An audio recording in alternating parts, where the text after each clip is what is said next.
My son's message was only 4 words: "Don't come to Christmas." For a moment, I couldn't breathe. I'd spent months preparing, buying gifts, cooking, decorating my tiny apartment with memories from decades past, only to be erased by a single text. What they didn't know was that behind my quiet life, I'd been hiding an $8 million secret. That Christmas, while my family celebrated without me, I stepped into a world they never imagined, one that would change everything. Months later, when my name began appearing in charity galas and society pages, my phone lit up with calls and messages. 53 missed calls in one day. They thought they knew who I was. They were wrong. This isn't just a story about money. It's about respect, choices, and what happens when you finally stop begging for a seat at someone else's table. The scent of cinnamon and pine filled my small apartment. Maggie Collins, 67 years old, had spent the last 3 weeks perfecting every detail for Christmas. The tree in the corner glittered with ornaments collected over decades, some handmade by her grandchildren, others passed down from her own childhood. The stockings hung neatly above the old wooden mantel, each embroidered carefully with a family member's name. She had just finished placing the last wrapped gift under the tree when her phone buzzed. The message preview on the screen made her heart skip. It was from Daniel, her only son. Her lips curled into a small smile as she reached for her glasses, expecting a warm greeting. Instead, she froze. "We just want a peaceful Christmas with the family. Don't come." The words blurred on the screen. Maggie blinked twice, then read them again. Surely she had misunderstood. But there it was, black and white, unshakable. 14 simple words that felt like a punch to the chest. Her hands trembled, not the mild tremor that came with age, but a deep, almost violent shaking, born from shock. She set the phone down on the table, her eyes still locked on the screen, as if the words might rearrange themselves into something gentler, something less cruel. Months of preparation, erased. She had envisioned waking up early to bake cinnamon rolls for Lily and Ethan, just as she had done for Daniel when he was young. She had imagined reading her worn copy of The Night Before Christmas by the fire, watching their eyes light up as wrapping paper flew across the living room. Now none of that would happen. Her chest felt heavy as she sank into her chair. The quiet hum of the heater filled the room, but the apartment suddenly felt colder, emptier. She reached for her coffee, now lukewarm, and took a slow sip to keep her composure. For 28 years, Maggie had been the heartbeat of every Christmas. Even after her husband died, she had worked 2 jobs, stretching every dollar to make sure Daniel never felt the absence of joy. The holidays had been her anchor, a reminder that no matter how difficult life became, family was worth the effort. And now, family didn't want her there. Her phone buzzed again, this time with a follow-up message. She hesitated before looking. "Thanks for understanding, Mom. The kids are excited for a quiet Christmas with just us." The second blow landed harder than the first. Thanks for understanding. As if she had a choice. As if her exclusion was something she should accept graciously, even feel proud of. She typed back 2 words, each keystroke heavy with unspoken pain. "Enjoy." That was all she could manage.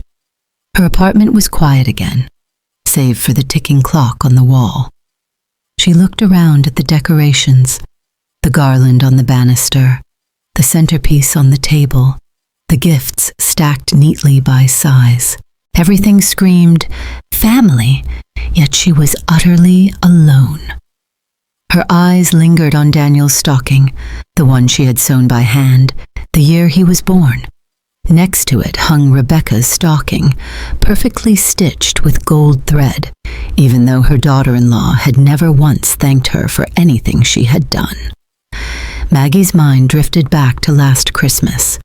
She remembered Rebecca's polite smile that never reached her eyes, the way she rolled her eyes when Maggie brought out the old photo albums. Daniel had sat there quietly, scrolling through his phone, offering no defense. Her grandchildren, Lily and Ethan, barely looked up when she spoke. They were polite, but distant, their attention swallowed by glowing screens. Maggie had felt invisible then, too, but at least she had been there. She stood slowly, her knees protesting, and walked to her bedroom. Opening the bottom drawer of her dresser, she pulled out a worn wooden box. Inside were letters tied with a ribbon. Letters Daniel had written from college, full of gratitude and love. She traced her finger over his handwriting. What changed, she wondered. When had she gone from a source of comfort to a disruption? From a blessing to a burden? A lump formed in her throat as she placed the letters back in the box.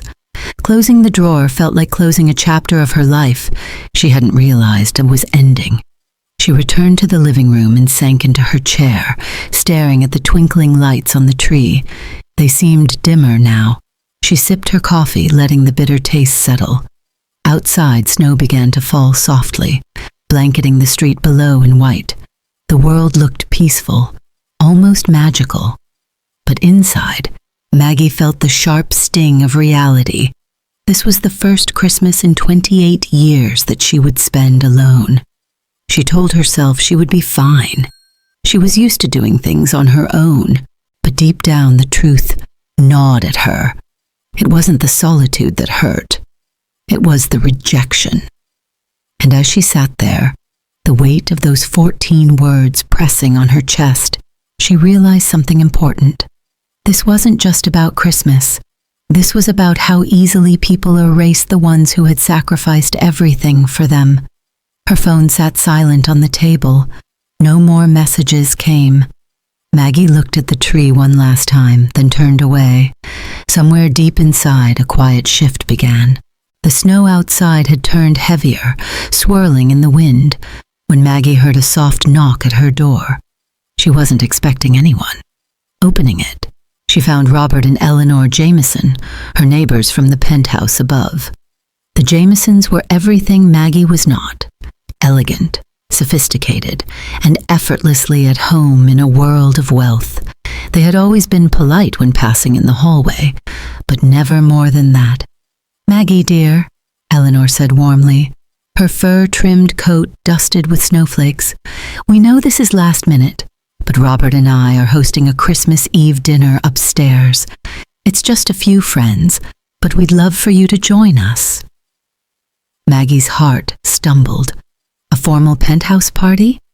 She pictured herself among their wealthy friends, feeling out of place in her discount store dress. "Oh, that's very kind of you," she said carefully. "But I wouldn't want to intrude." "Nonsense," Robert chimed in with a smile. "Eleanor insists, and I agree. We'd love to have your warmth at the table. Some of our guests can be, well, a bit stiff." Maggie hesitated, her fingers tightening around the doorknob.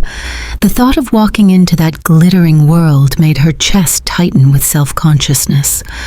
Before she could answer, Eleanor placed a gloved hand gently over hers. "Please, Maggie. Cocktails at 6, dinner at 8.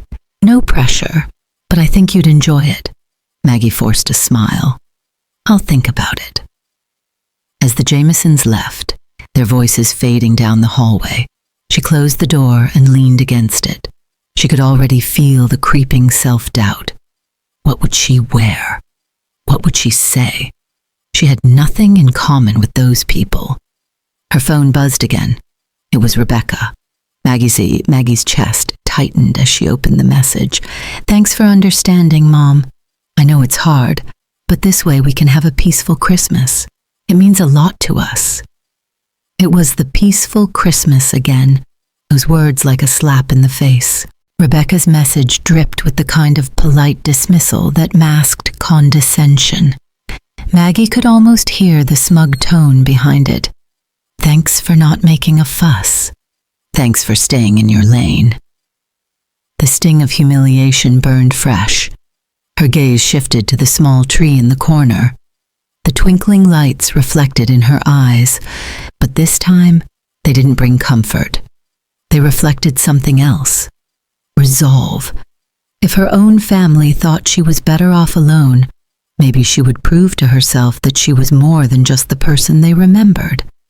She picked up her phone, hesitating for only a moment before dialing Eleanor's number. Eleanor? It's Maggie. About that invitation. She took a deep breath. I'd love to join you. Eleanor's delighted laugh warmed her through the phone. Wonderful. I'll have a seat ready for you. And Maggie, dress up. It's a formal affair. After hanging up, Maggie stood for a moment in the middle of her living room, letting the decision settle over her. For years, she had lived in the shadow of her own humility, always putting others first, always staying small. Tonight, she had chosen differently. She walked to her closet and pulled out the black dress she had worn once, years ago, to Daniel's wedding. It was simple but elegant, and with her mother's pearl necklace, it could pass for something more. She laid it on the bed, smoothing the fabric with care. The mirror in the corner caught her reflection. A woman with graying hair, she touched up herself. A body softened by years of sacrifice. A face lined with both age and love. You can do this, she whispered to her reflection. She spent the next hour preparing, not just her outfit, but her mindset. She pinned up her hair, applied makeup with a careful hand, and slipped into the dress. The pearls rested cool against her skin, a reminder of the woman she once was, before life became about everyone else. When she finally stepped into her shoes, she caught sight of herself in the mirror again. For the first time in years, she saw not just a mother or a grandmother, but a woman who still had presence. The phone buzzed once more. Maggie reached for it, expecting Eleanor confirming details. It was another message from Rebecca. We appreciate your understanding so much. The kids are thrilled about a calm holiday without extra stress. The words were laced with a kind of unspoken triumph. Without you here, things are easier. Maggie's lips curved into the faintest, most unexpected smile. If they wanted a peaceful Christmas without her, they could have it. But they had no idea what kind of Christmas she was about to have. She took one last look at the glowing tree, the wrapped presents that would stay unopened, and turned toward the door. Her heels clicked softly against the floor as she walked down the hall, each step carrying her further from the woman who had quietly accepted every slight. The elevator chimed, the doors opening to reveal the gilded interior that would take her up to the Jamesons' penthouse. As the doors closed, Maggie caught her reflection in the mirrored walls. The woman looking back wasn't the Maggie Collins who had been told not to come to Christmas. She was someone new. Christmas morning arrived cold and still, the city outside Maggie's window blanketed in white. For the first time in decades, she wasn't rushing to load her car with gifts or pulling a turkey from the oven. Instead, the day stretched quiet and unhurried. Her thoughts turned to the evening ahead. She had agreed to step into the Jamesons' glittering world, and if she was going to do that, she wanted to at least look like she belonged. Her black dress from last night had worked well enough for cocktails, but this was different. Dinner in the Jamesons' penthouse meant elegance on another level. She walked to her closet, pushing aside coats and old jackets until she reached the very back. A small jewelry box sat on the shelf, dusty from years of neglect. It held her mother's pearl necklace, a simple strand she had planned to wear. But when she opened the box, she realized the clasp had loosened. It would need repair. Her mind wandered to another piece she had tucked away years ago, something she almost never thought about. She crossed to the far corner of her bedroom and knelt beside a low cabinet. Inside, behind neatly stacked blankets, was a small safe. The metal was cool under her fingertips as she turned the dial. The safe clicked open with a sound she hadn't heard in years. Inside, resting beside a stack of old documents, was a slender folder. Maggie hesitated, her breath catching in her throat. She knew what was inside, had known since the day her Aunt Helen's lawyer handed it to her. Carefully, she lifted the folder out and placed it on the bed.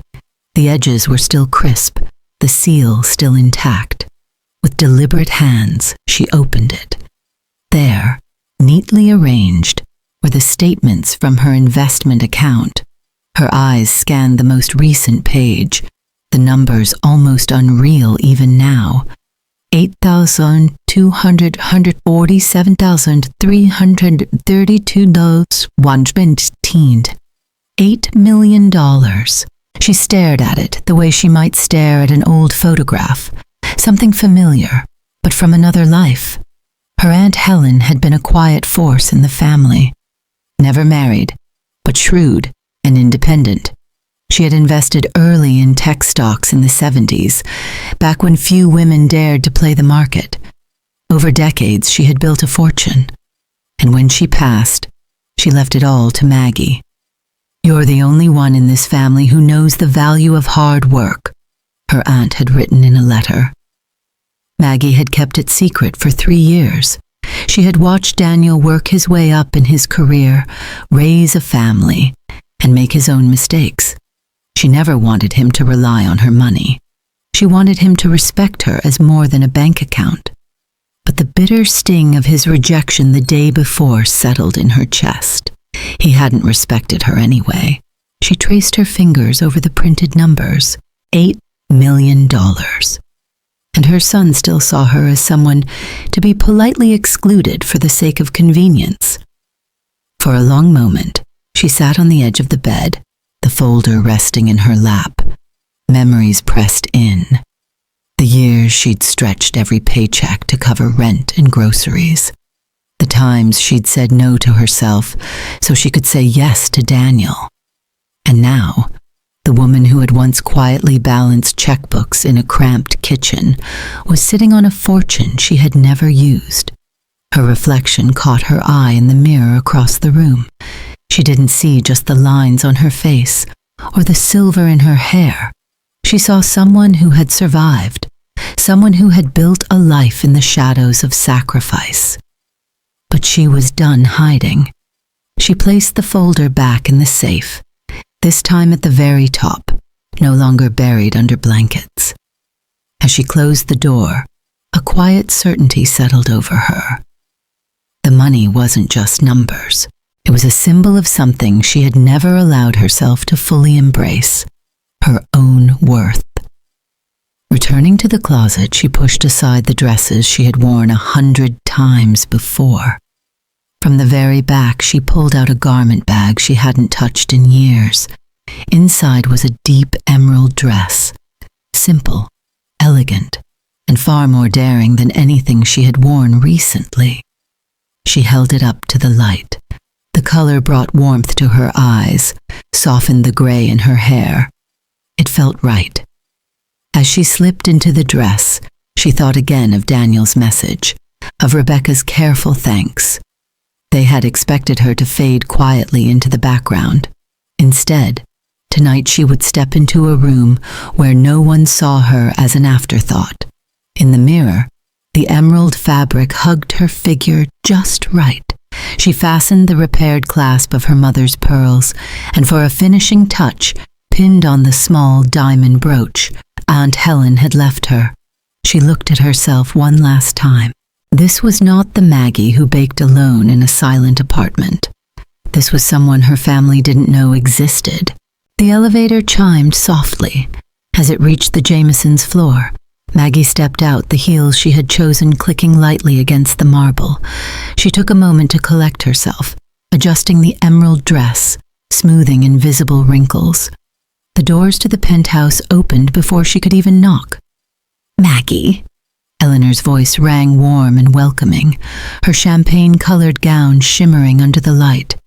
"You look absolutely stunning." The penthouse was like something out of a magazine. Crystal chandeliers, floor-to-ceiling windows revealing a sweeping view of the city blanketed in snow, and a long dining table adorned with silver and evergreen. Soft music drifted through the air, and the low murmur of conversation filled the room. Eleanor took Maggie by the arm and led her toward a small group. "I want you to meet some of our friends." Maggie's pulse quickened. She expected polite nods, perhaps a quick introduction before she faded to the edge of the room.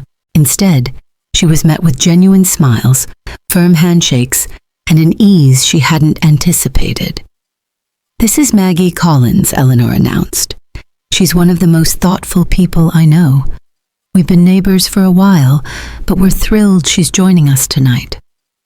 The group included a retired judge, a gallery owner, and a philanthropist, whose name Maggie recognized from newspaper articles.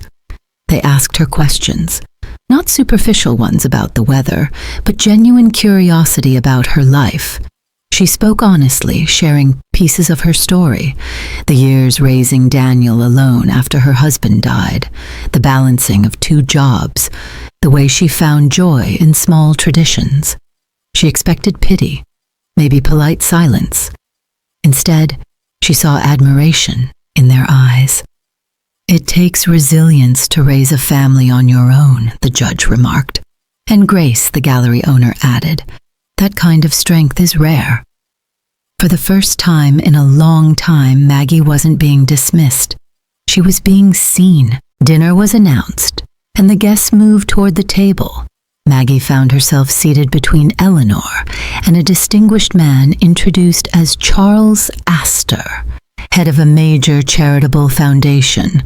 As the courses arrived, perfectly prepared dishes she'd only ever read about, conversation flowed easily.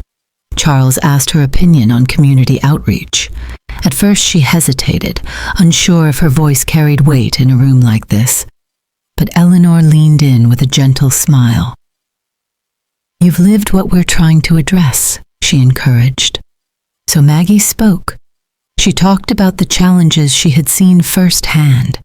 Single parents stretching every dollar, children missing opportunities because of cost, the way small programs could change lives.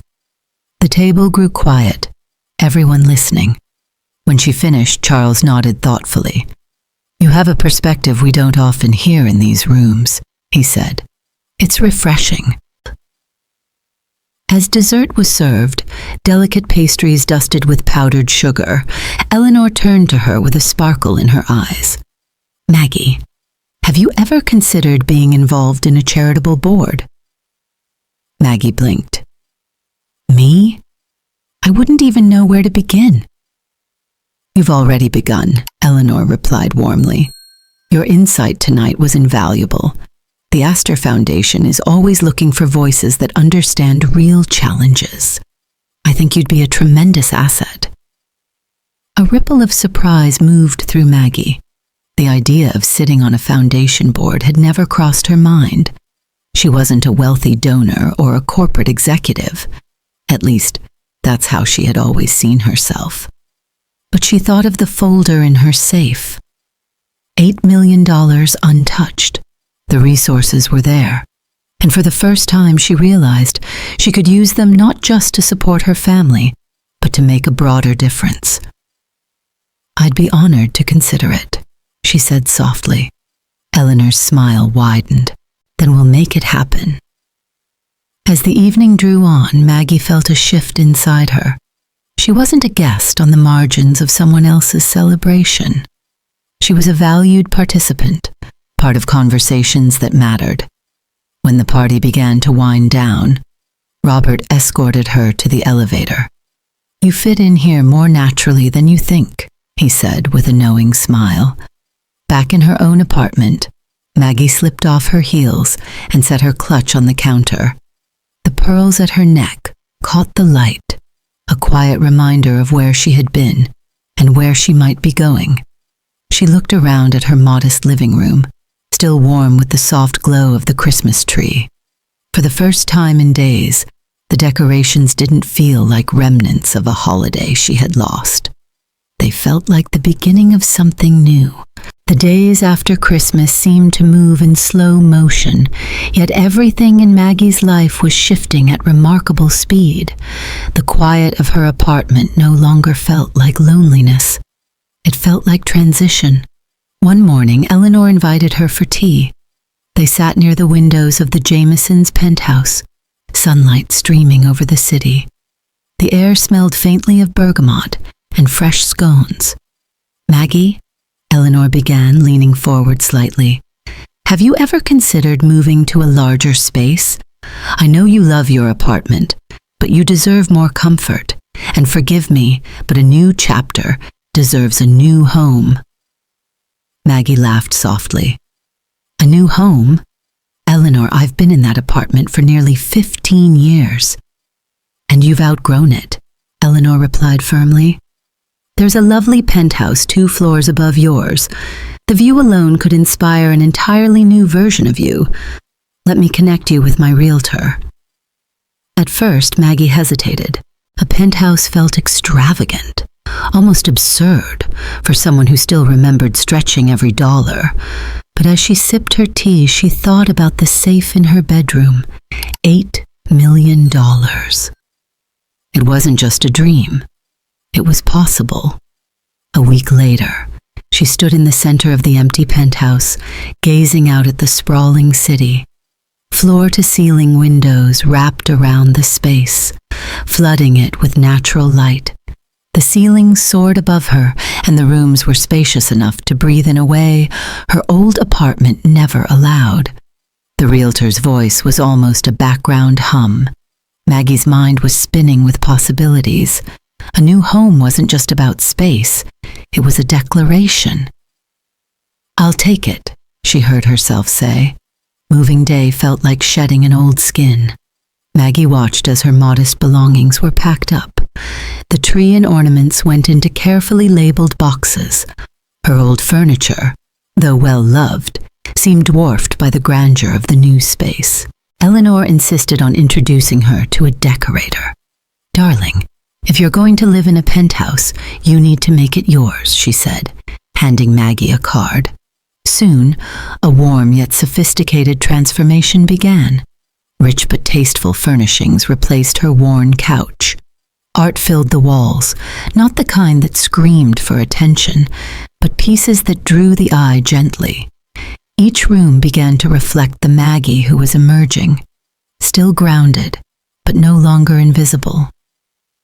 Alongside the physical transformation came another change, her appearance. Eleanor introduced her to Claire, a stylist with an eye for bringing out someone's natural elegance. Claire studied Maggie like an artist considers a canvas. "We're not here to make you someone you're not," she said. "We're here to show who you've always been." Under Claire's guidance, Maggie's wardrobe shifted. Out went the faded sweaters and practical skirts. In came tailored jackets, soft cashmere, dresses in jewel tones that lit up her complexion. A personal trainer named Marcus joined the picture, helping Maggie move with more confidence than she had felt in years. It wasn't about vanity. It was about presence. By mid-February, Maggie was settling into her new life. The penthouse felt like home, not a costume. She moved through the city with a quiet confidence, attending art openings and charity luncheons, always at Eleanor's side. One evening, Eleanor invited her to an art exhibition at a small but respected gallery downtown. Maggie almost declined, but Eleanor insisted. "You need to be seen, Maggie, not because of the money, but because your voice matters in these circles." The gallery was softly lit, the walls lined with bold canvases and sculptures that drew murmurs from the crowd. Maggie wandered the room, genuinely intrigued. She found herself in conversation with the gallery owner, discussing how art could be more accessible to working-class communities. A photographer moved through the event, snapping candid shots for the society pages. Maggie didn't think much of it, until a week later when Eleanor called her with a tone of delight. "You made the papers, dear." "What?"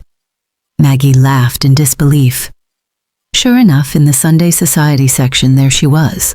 Maggie Collins, new resident of the Jameson Building, attends the winter exhibition at Halston Gallery.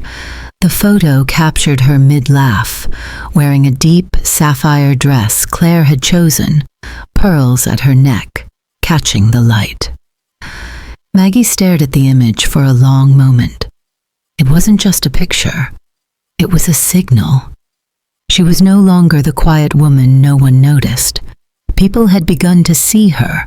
Within days, she noticed the change. At her favorite cafe, someone recognized her from the article. At another event, a fellow guest remarked, "I saw you in the paper. You have such a presence." The attention was new, almost surreal, but it wasn't uncomfortable. It felt like she was stepping into a role she had been preparing for all her life without realizing it. Back in her penthouse one evening, Maggie stood by the window, city lights sparkling below. She thought about her old life in the small apartment, about the Christmas she had spent alone. That chapter had felt like an ending. Now, she saw it differently. It had been a beginning. Her reflection in the glass was that of a woman transformed, not by wealth alone, but by the decision to value herself. And though she didn't know it yet, this was only the start of how far she could rise. By early spring, Maggie's presence in the city's social circles had become more than casual. She attended art exhibits, charity luncheons, and discussion panels, not as a silent guest, but as someone people sought out for her insight. It was at one of these luncheons that Eleanor approached her, with a familiar gleam in her eye. "Maggie, there's a fundraiser next week for the Astor Foundation. We're raising money for after-school programs in underserved neighborhoods. I'd like you to come as my guest. But more than that, I'd like you to speak." Maggie blinked.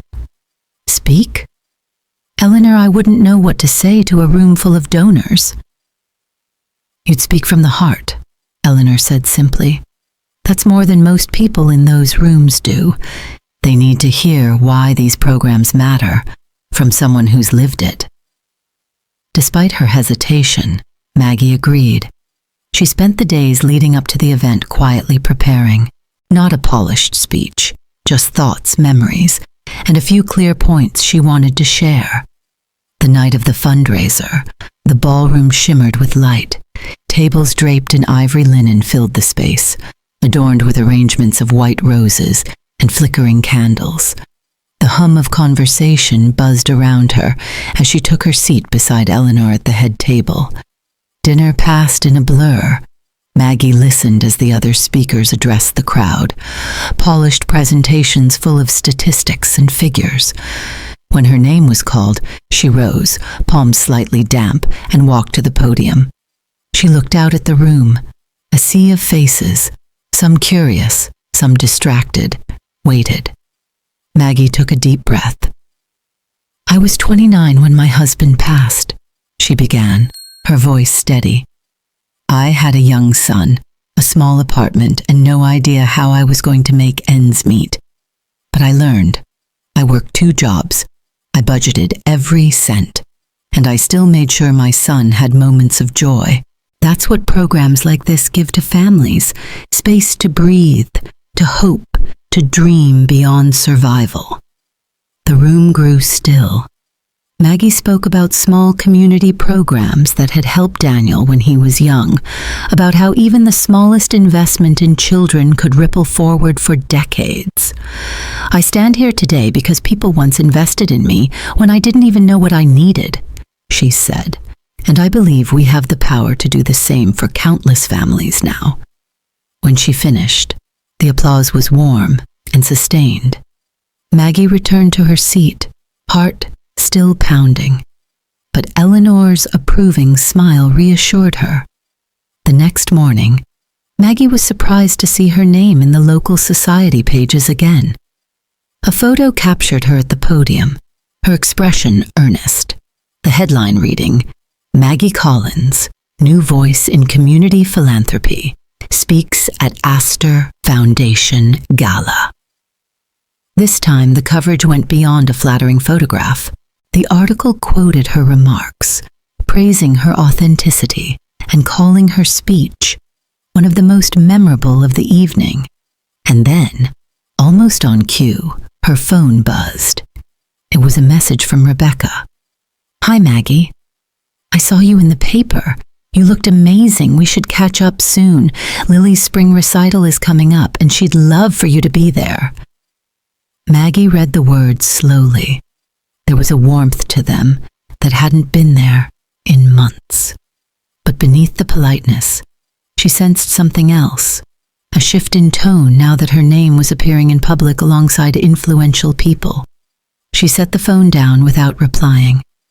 Later that week, another message arrived, this time from Daniel. "Mom, just wanted to say I'm proud of you. We should talk sometime." Again, Maggie didn't respond. It wasn't anger that kept her silent.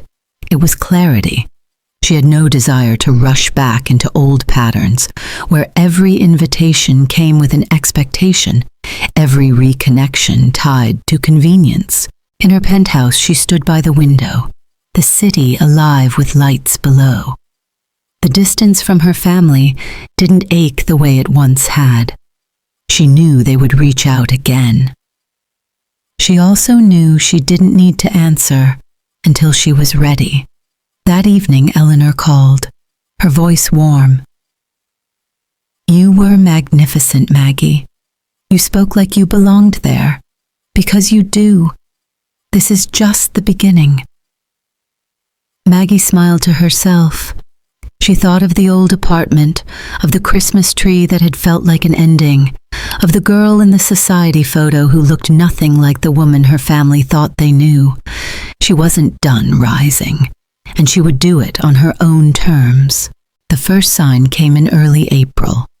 Maggie returned from a morning meeting at the Astor Foundation to find a massive arrangement of white roses and lilies sitting in the lobby of her building. The doorman, accustomed now to seeing her in elegant dresses and tailored coats, handed her the small envelope that came with it. The card read, "Thinking of you, Mom. Love, Daniel, Rebecca, Lily, and Ethan." Maggie studied the handwriting. It was Daniel's, a touch messier than she remembered. The sudden gesture was unexpected, especially after months of silence broken only by brief, polite texts. She brought the flowers upstairs, placing them on a console table near the window. The sweet fragrance filled the room, but Maggie felt no rush of sentiment. Instead, she sensed something calculated beneath the petals and careful words. 2 days later, her phone chimed with a message from Rebecca. "Hi, Maggie. I hope you're doing well. Lily's spring concert is next week. She would love for you to come. We'd love to see you there." Maggie read the message twice. Months ago, when she had asked about Lily's winter recital, Daniel had explained it was just for immediate family. Now suddenly there was an open invitation. She didn't reply immediately. She had learned there was no need to rush. The following weekend, Maggie attended an intimate art brunch hosted by one of Eleanor's friends. The space was filled with soft jazz, chatter about new exhibitions, and the clinking of crystal glasses. Maggie was enjoying a conversation about literacy programs when her phone vibrated in her bag. Rebecca's name lit up the screen. Maggie excused herself and stepped into the hallway, answering quietly. "Maggie!" Rebecca's voice was unusually bright. I'm so glad you picked up. We were just hoping you'd be at the recital. Lily's been practicing every day. It would mean so much to her. Maggie smiled politely, though Rebecca couldn't see it. I'll check my calendar, Rebecca. It's a busy week. Oh, of course, Rebecca replied quickly. No pressure, but we'd really love to have you there. Maggie could hear muffled sounds in the background. Rebecca wasn't alone. Just as she was about to end the call, another voice spoke up, distant but clear enough. It was Rebecca again, but this time she wasn't speaking to Maggie. She'll come, Rebecca said to someone, her voice lower now, less sugary. She's been in all those charity articles lately. You know she's got money. This is the perfect time to smooth things over. The words hit Maggie like cold water. Rebecca thought she had ended the call. Maggie stood there in the quiet hallway, phone still in hand, listening to the faint chatter before the line finally went dead. She felt no shock. Not really. She had suspected as much. But hearing the words, hearing Rebecca's unvarnished motive, cut in a different way. Back in the brunch room, she returned to her seat with a calm smile. Inside, she felt the weight of confirmation settle. They weren't inviting her back because they missed her. They were inviting her because she was useful again. That afternoon, Eleanor noticed her thoughtful silence. Something on your mind, Maggie? Maggie shook her head lightly. Just a reminder, she said, that some doors only open when there's something in it for the person holding the key. Eleanor tilted her head but didn't press. Over the next few days, more small gestures arrived. A box of pastries from the bakery Maggie had once mentioned loving. A card from Lily, written in her careful teenage handwriting. I hope we see you soon, Grandma.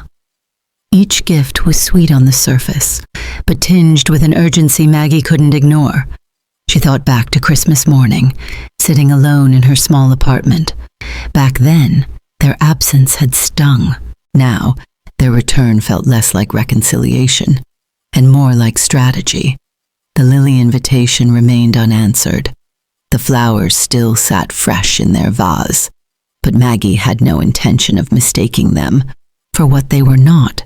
One evening, as the city lights began to glow, she stood by her window, the phone in her hand. She considered calling Daniel, considered confronting Rebecca, but she chose silence. It wasn't out of passivity. It was control.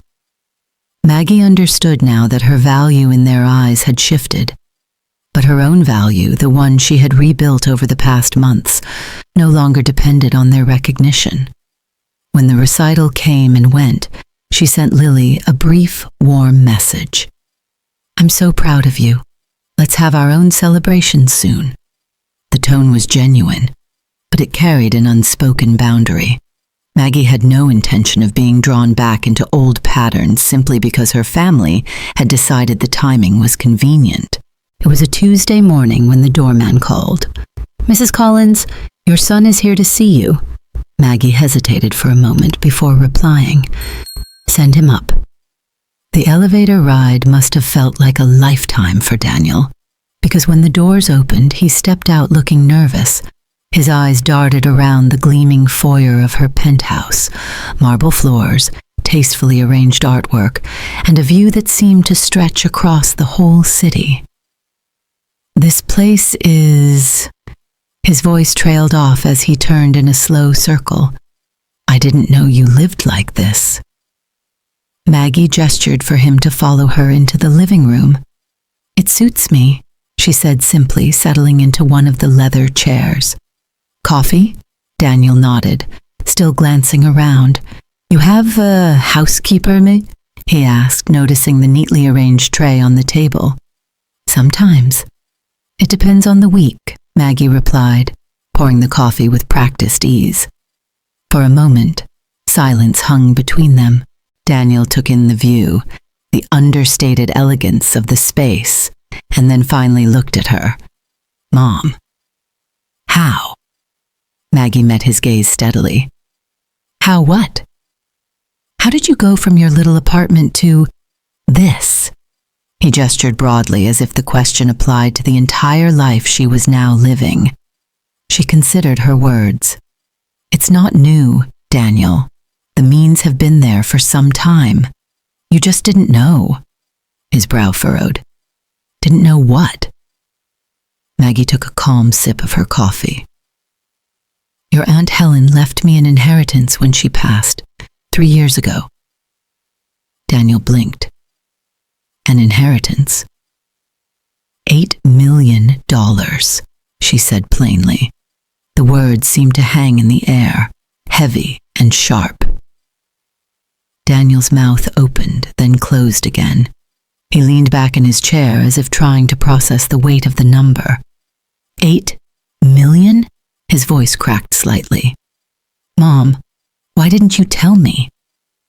Because it wasn't yours to know, Maggie replied. And because I wanted you to make your own way in the world.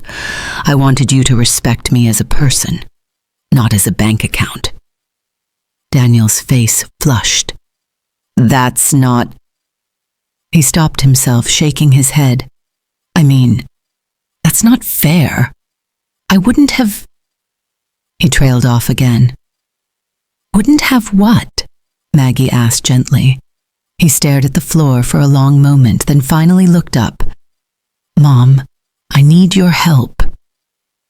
The words were quiet, but heavy. Maggie's expression didn't change. Go on.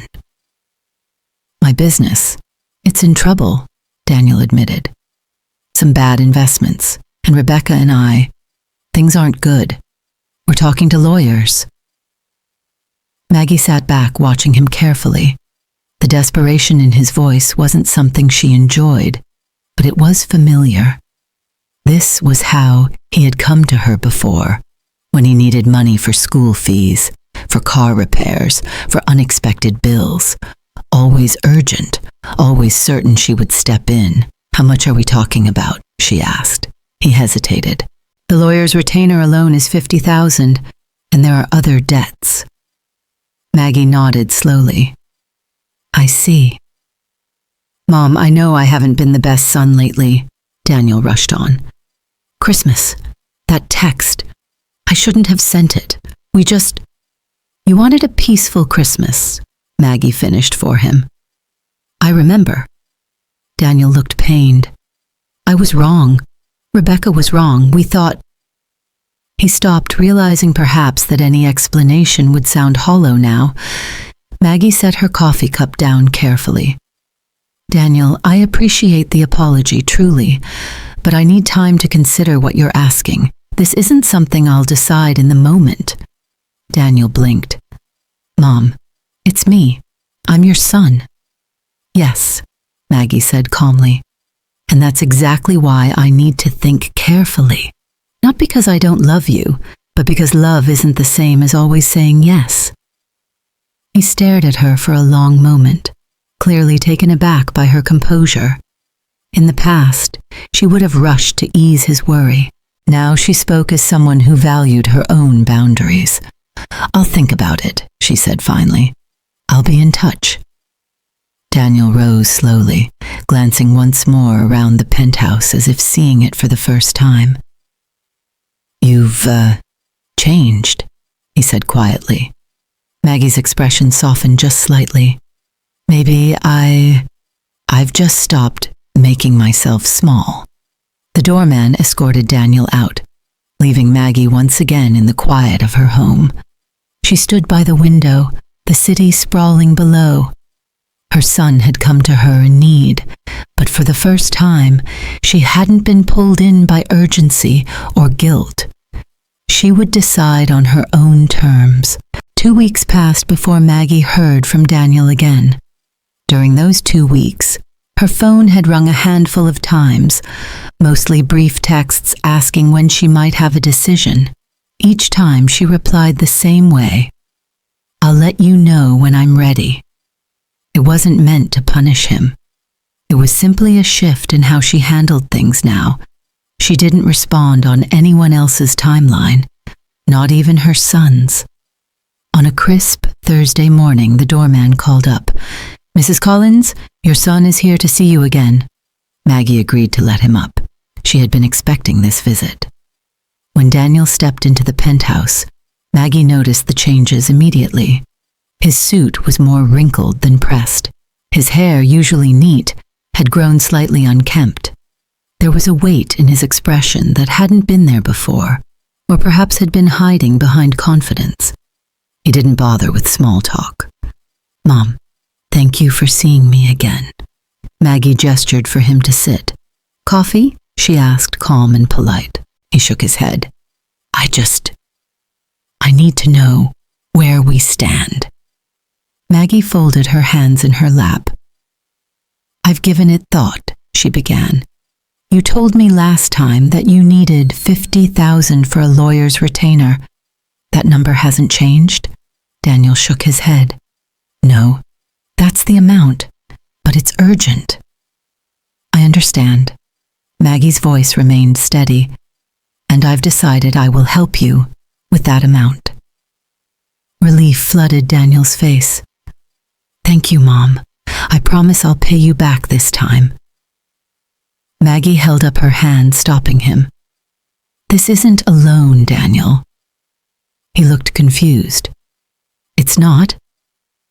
"No," she said evenly. "It's a severance payment." He blinked, as if he hadn't heard her correctly. "A what?" "A severance payment," Maggie repeated. $50,000, and with it, I am ending my role as your financial safety net. This is the last time I will step in to fix a crisis for you." The words landed like a quiet thunderclap. Daniel stared at her, stunned. "Mom, This isn't punishment," she interrupted gently. "It's a boundary. I have spent decades stepping in every time you needed help. I've done it because I love you. But love without boundaries isn't healthy for either of us." Daniel's brows drew together. "So, after this, if I have trouble, you'll handle it," Maggie said firmly. "You're a grown man, you'll make your own decisions, and you'll live with the consequences, just as I have." He looked away, his jaw tightening. "It feels like you're cutting me off." Maggie's voice softened. "No, Daniel. I'm giving you the gift of standing on your own. I'm also giving myself the gift of peace. I can't keep being the emergency exit every time something goes wrong. It's not fair to either of us." For a long moment, the only sound in the room was the faint hum of the city beyond the windows. Daniel finally exhaled. I don't know what to say." "You don't have to say anything right now," Maggie replied. "I'll have the funds transferred to your account by the end of the week." His shoulders slumped slightly. "Mom, I didn't come here just for the money." Maggie met his eyes, searching for sincerity. "Then why did you come?" He hesitated, then looked down. "Because I don't know how to fix everything else either. Not just the finances. Rebecca, the kids. Everything feels like it's falling apart." Maggie's heart softened slightly. This was still her son, after all, but she reminded herself of the line she had drawn. "I will always listen, Daniel, but I won't solve it for you. That's not my job anymore." Daniel nodded slowly, as if trying to absorb a reality he'd never considered before. Maggie stood, signaling the end of their conversation. "I'll be in touch when the transfer is complete." As Daniel rose to leave, he paused at the door. "You've changed, Mom." "Yes," she agreed, "and that's a good thing." When the door closed behind him, Maggie stood for a moment in the quiet of her penthouse. She felt no guilt, no second-guessing, only a calm certainty. She had given Daniel what he needed most, even if he didn't recognize it yet: a clear boundary and the space to stand on his own. 2 days after Daniel's visit, Maggie called him and asked him to come by again. Her voice had been calm, but there was a weight to it that made Daniel pause before answering. When he arrived, she was already seated in the living room, a cup of tea resting on the table in front of her. The large windows behind her filled the room with late afternoon light. "Have a seat," she said, gesturing to the chair across from her. Daniel sat, shoulders slightly tense. "Is this about the money?" "The transfer went through yesterday," Maggie replied. "This isn't about the money." He hesitated. "Then what's this about?" Maggie folded her hands in her lap. "It's about last Christmas." Daniel shifted uncomfortably. "Mom." "No," she said, her voice firm but even. "You need to listen first." He fell silent. "You sent me a message telling me not to come. 14 words that erased nearly 3 decades of Christmas mornings I'd built for you," she said, her gaze steady. "I want you to understand how deeply that cut. Not because I'm trying to make you feel guilty, but because you need to see how your actions affect the people who love you." Daniel's eyes dropped to the floor. I didn't realize how much it would hurt you." "That's the problem," Maggie replied. "You didn't think about me at all. You thought about what was easiest for you and Rebecca. And in that moment, it was easier to exclude me than to include me." Daniel winced. Rebecca said. Maggie raised a hand. "I'm not interested in blaming Rebecca. You made the choice, and you made it without considering the message it sent. That I was not part of your definition of family when it mattered most." The silence between them was heavy, broken only by the faint sound of traffic far below. "I'm not bringing this up to punish you," Maggie continued. "I'm bringing it up because if we're going to have a relationship moving forward, it needs to be built on something stronger than convenience. It needs to be built on respect." Daniel looked up at her, his expression conflicted. "I do respect you, Mom." "Respect isn't just a feeling, Daniel. It's shown in how you treat someone. It's in the invitations you extend, the way you speak to them, the effort you make to keep them in your life, not just when you need something from them." He sat back, running a hand over his face. "So what do you want me to do?" "I want you to decide what kind of relationship you want with me," Maggie said. "Not the one you think you should have out of obligation, not the one that's convenient when there's something to gain, the one you actually want to invest in." Daniel was quiet for a long time. "And if I don't?" "Then I will love you from a distance," Maggie said calmly. "I will not chase after you. I will not beg for a seat at your table. I've built a life that is full and meaningful, and I will not diminish it to fit into someone else's comfort zone." Daniel flinched at her words. "You're saying you'd cut me off?" "I'm saying I will not stay in a relationship that asks me to make myself small to be tolerated," she replied. The room fell into silence again. Daniel's jaw tightened as he processed her words. Finally, he spoke quietly. "I don't want to lose you, Mom." "Then show me," Maggie said simply. "Not with promises, with actions. Call because you want to know how I'm doing. Invite me to things because you enjoy my company. Build something real, Daniel." His eyes met hers. There was a flicker of understanding there. Maybe even resolve. "I'll try." "That's all I'm asking," she said. As he stood to leave, there was no dramatic reconciliation, no sudden flood of affection. There was instead a quiet shift, an understanding that the dynamic had changed. When the door closed behind him, Maggie felt an unusual lightness. She had spoken her truth, set her boundary, and for once, she hadn't softened it to make it easier for someone else. It was a different kind of love, one that included herself. 6 months passed quietly, though Maggie's life was far from still. Her calendar was filled with foundation meetings, gallery events, and dinners with friends who valued her company for the person she was, not for what she could give. Summer had turned to fall when she received a message that caught her by surprise. It wasn't from Daniel or Rebecca. It was from Lily. "Hi, Grandma. Can I come see you? Just me." There was no mention of her parents, no strings attached. Maggie felt a warmth in her chest as she replied, "Of course, sweetheart. When?" That Saturday, Lily arrived at the penthouse alone.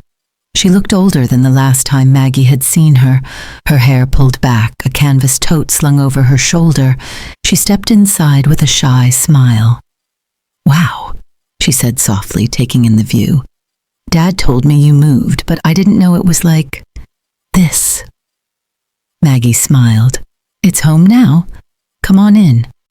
They settled in the kitchen, a space Maggie had insisted on designing to feel warm and inviting, despite the luxury surrounding it. Lily leaned against the counter as Maggie pulled out ingredients. "I thought we could cook something together," Maggie suggested. "Remember the cinnamon rolls we used to make?" Lily's eyes lit up. "Yes, I haven't had those in years." As they worked, Maggie let the conversation flow naturally. Lily talked about her classes, her friends, her plans for college. Maggie listened, offering gentle advice when asked, but mostly letting her granddaughter's words fill the room. At one point, Lily paused, her hands dusted with flour. "Grandma, can I ask you something?" "Anything," Maggie replied. "Are you happier now?" The question took Maggie by surprise. "What do you mean?" "I don't know. Dad says you've changed. But when I saw those photos of you at the charity events, you looked happy. Like, really happy. I don't remember seeing you look like that before." Maggie considered her answer carefully. "I am happier, Lily. I'm living my life in a way that feels true to me. I still love my family, but I've learned that loving myself matters too." Lily nodded slowly as if storing the answer away. They finished the cinnamon rolls, the kitchen filled with the scent of sugar and cinnamon. Maggie poured them both tea and they ate at the small breakfast table, the city stretching out below. Before she left, Lily hugged her tightly. "Can we do this again, just us?" "Anytime you want," Maggie said. 2 weeks later, it was Ethan who reached out. His message was brief but earnest. "Grandma, can I come over? I want to learn how to make that stuffing you used to make at Thanksgiving." Maggie welcomed him with the same open arms. Ethan was quieter than Lily, but once they began chopping vegetables and seasoning bread cubes, he started asking questions, not just about cooking, but about family history. "What was Dad like when he was my age, see?" he asked as he stirred the pan. Maggie laughed softly. "Curious, stubborn, always trying to fix things his own way." Ethan grinned. "Sounds familiar." They spent the afternoon cooking and talking, the kitchen once again alive with the comfortable rhythm of shared work. Maggie told him stories about his grandfather, about the holidays before Ethan was born, about the resilience that had carried their family through difficult times. When the dish was finished, they sat down to eat, and Ethan surprised her with a quiet comment. "I'm glad I came.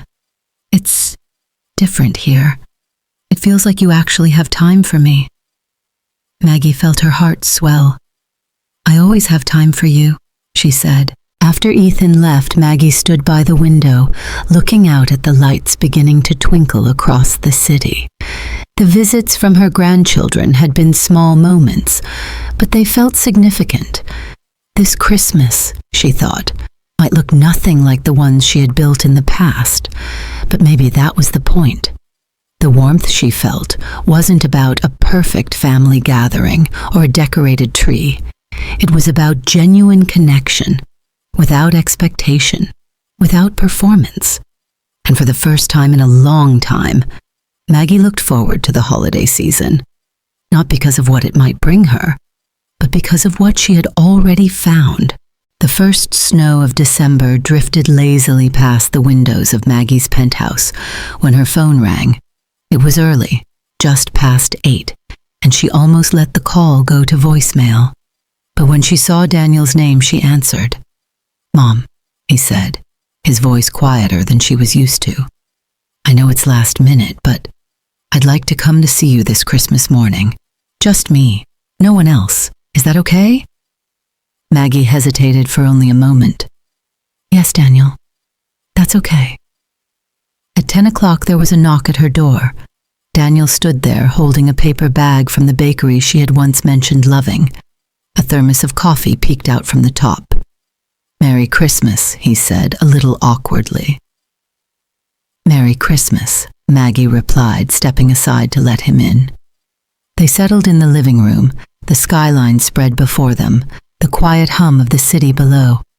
Daniel poured them both coffee, the rich scent filling the room. "I wanted to say," he paused, looking down at his hands. "I wanted to say I'm sorry.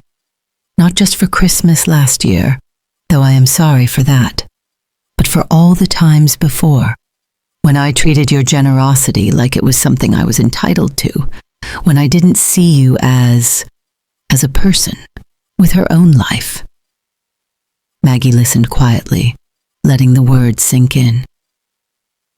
"I've been thinking a lot this year," Daniel continued. "Seeing how you've built this life, how happy you seem. It made me realize how little I asked about what made you happy before. I just assumed you'd always be there. The same way you've always been, I didn't think about what you might want for yourself." Maggie's heart softened. This was different. His words didn't carry the edge of desperation she had heard before. There was no hidden request behind them. "I appreciate that, Daniel," she said. "It means more than you know." They sat in comfortable silence for a few minutes, sipping coffee. Outside, the snow fell steadily, muffling the usual holiday noise of the city. "I'm not asking for anything today," Daniel said at last. "I just wanted to spend some time with my mom, if you'll have me." "You're here," Maggie replied with a small smile. "That means I've already had you." They talked for the next hour, not about money, not about old arguments, but about life. Maggie told him about her work with the foundation, about the art classes she had started taking. Daniel spoke about his plans to rebuild, both personally and professionally. At one point he looked around the penthouse again, not with the shock he had shown on his first visit, but with quiet appreciation. "You've really made this place your own," he said.